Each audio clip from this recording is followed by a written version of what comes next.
મિત્રો મજામાં જશો, મજામાં રહેતું રહેવાનું। તમે જોયું કે ટાઇટલમાં દેશી જુગાડ પદ્ધતિ રેડી, એનો વિડીયો હું આખો મારી વાડીએથી તમને બતાવ્યું કઈ રીતની જીવાત છોટી છતાં પેપરમાં જે બતાવ્યું છે મારી વાડીનો ફોટો છે, એમાં મેં આ રીતના પીળા અને આવા રીતના વાદળી પેપર લગાડેલા છે, આમાં જીવાત આવે। અત્યારે તમે કોઈ પણ પાક બનાવો, શાકભાજી બનાવો તો ઠીક છે, અને તમે તલ, મગ, અડદ કે બાજરી, મગફળી કે જી બનાવ્યું એમાં તમામમાં આનો ઉપયોગ કરી શકાય, કેમ કે આપણે ખંભે પગ ઓછો લેવો પડે રેડી। વહેલા મોડું આપણે ઓર્ગેનિક ઉપર તો પાછું આવવું પડશે રેડી, એટલે એ માટેનો જ થોડોક પ્રયાસ છે આપણો। ઓર્ગેનિક ખાતર બતાવી, ઓર્ગેનિક રીતે આપણે અમુક જીવાતથી કઈ રીતે બચી શકીએ, નીમ ઓઇલ વાપરો રેડી, પ્લસ આવા પતાકડા લગાડો એટલે આપણે થોડો ખંભે પગ ઓછો લેવો પડે રેડી।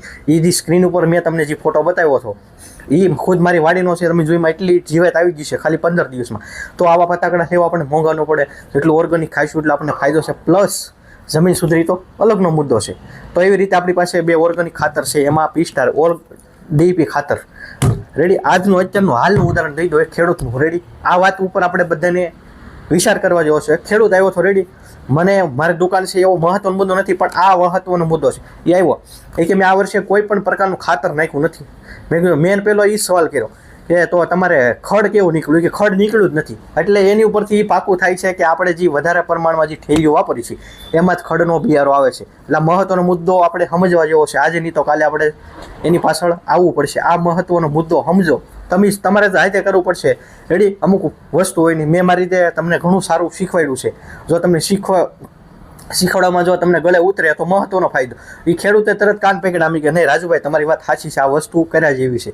તો એટલે મારી પાસે હશે જે વસ્તુ છે આપણે કરવા માટે ફાયદાકારક જ હશે, કોઈમાં ગેરમાર્ગે હું તમને ધોડાવવા પણ નથી માગતો રેડી। એ વસ્તુ કરે છે એ રીતે આ વસ્તુ વાપરવાથી જમીન બગડતી નથી, સુધરે છે। જે તમારે જે ઓલાની થેલીની જે તમારે જે ઉણપ હોય આ પૂરું પાડે છે। વીઘે 500 ml પાવાનું છે અને 1 લીટર 2 વીઘામાં થાય રેડી।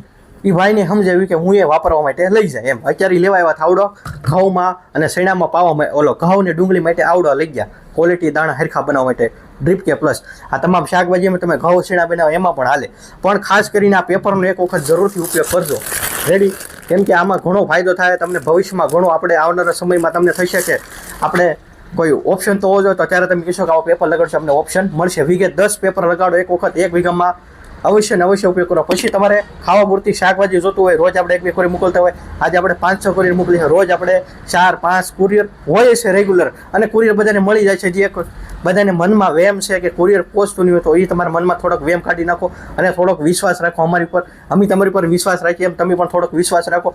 તમને આપણે રોજ સારી જ માહિતી દેવાની છે ને સારું માર્ગદર્શન દેવાનું છે, કે જેથી લઈને તમે કંઈક ખેતીમાં નવું અપનાવો, નવો ફાયદો લાવો અને 2 પૈસા વધારે મળે ઓછા ખર્ચે, એ આપણો થોડોક પ્રયાસ છે। બાકી સમજાણું હોય તો ઠીક છે, કાલે મળશું એક